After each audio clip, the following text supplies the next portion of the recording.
The reason for which I embarked on this journey to write this book, if you go through the introduction, I also laid it down on the book, is that throughout my life, right from when I was very little, I've been really fascinated. I've been very, very curious about understanding how things work.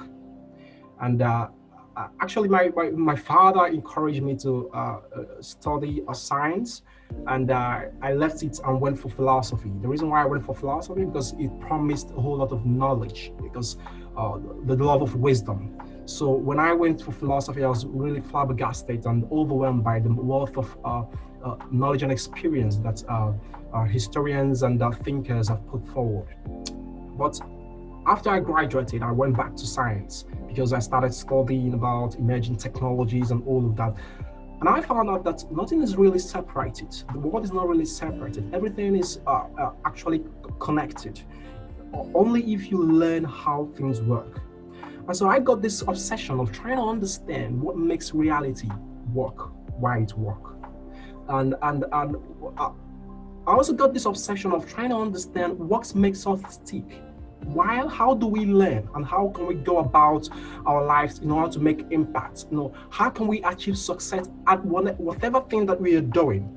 So these obsessions drove this curiosity in me, and I continue to search. Whenever I see people having an intellectual discussion, or whenever I get my hand on any book that promises knowledge, I would delve right into it, and I would dig, and dig.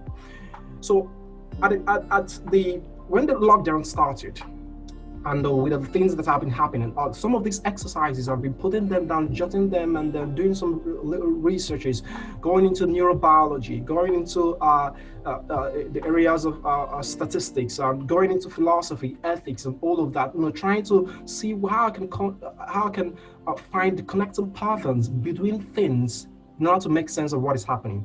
So when the pandemic started, I thought to myself, I think this is now the time to compile all of these researches, to compile all of these documents that I've put out in the future, in the past, and to bring them out into a single document. And this urgency was actually buttressed even more when I started getting calls from some of my friends that I've shared advice, I've shared pieces of advices with about how to go about their work. And whenever I finish this, I'll tell them thinking clearly and an exercise in clear thinking requires that you do this. So over time, they started encouraging me to put out this work. So I really had to now bring it up together and put it out. But more than anything, the reason why I put this together, this document together, first and foremost, I did it to help clarify my thoughts, to help me interpret the world clearly. Because when I started out my journey, as a very curious child, trying to understand things and trying to learn how things work. But along the journey, my curiosity led me to my vision of trying to make my country and make my community better. As I came up with a lot of theories and a lot of solutions and ideas, and all of them were hitting up in my mind as how to really put these things together and bring it out to the world. And I found out that at the heart of these things is that you should be able to clarify the dictates, the demands of what it takes for you to really put out what you're doing, the demands of your vision, the demands of your work. You really need to clarify it and come to the point that you understand it, that it becomes so simple to the point that at the flip of a finger, you can get that done. At the point, when you arrive at this point, that is the time your thoughts will become so forceful that your actions will command reality to bend. And so this was it for me. So when I got that epiphany, that was why my mind blew. I said, wow, the world needs this. So irrespective of what it is that you want to achieve, irrespective of what it is that you want to go for, if you cannot clarify it, if you cannot think about it, that it becomes so simple, that the solution becomes so vivid, and you can see the basis for which this thing operates. And then you think of it as how it pertains to reality, because we have this illusion that we really understand reality and what is happening. And this is very important during this time of COVID, Because during this time of COVID, you see a lot of people bring out solutions. This is what we should do. This is what we should do. And we have this illusion that we understand what is happening and that we have it under control. And that is the worst kind of illusion. Because philosophers and thinkers over time have told you that at the point you think that you understand what is happening, that you should look very closely. You probably do not. So it's at that point, this time that people are really putting out ideas and saying, hey, this is what we should do, this is what we should do.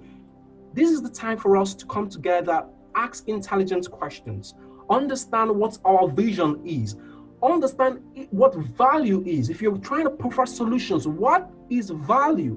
How does it impact on life itself? It's not just about how is it useful to people.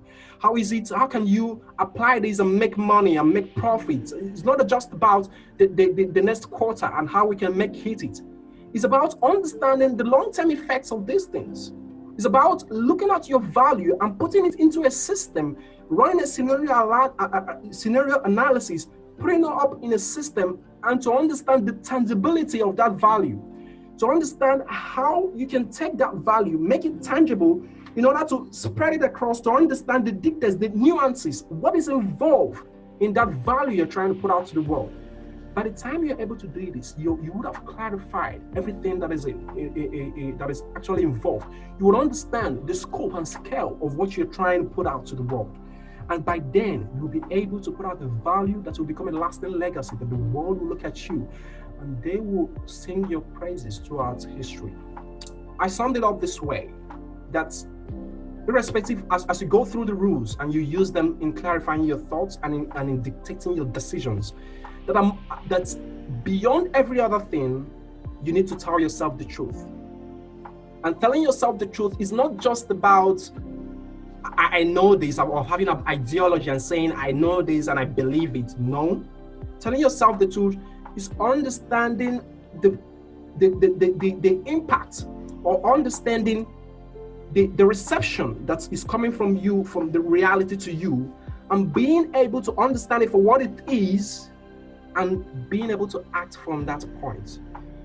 Telling yourself the truth is a very difficult task to do. I myself find it very difficult because it is about you accurately perceiving reality. And to think of it that reality as it appears to us is not actually how it is. Neuroscientists have explained this. Cognitive philosophers have explained it.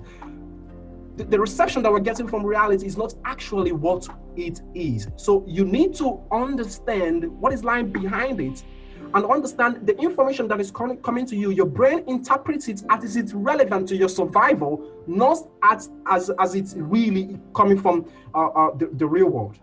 So if you understand this, it's about perception. Telling yourself the truth is about accurately perceiving reality. Then after you have done this, you must develop the courage. Above all, courage is very important in order to make sense of the world, in order to accurately interpret the world, in order to bring about these solutions for yourself.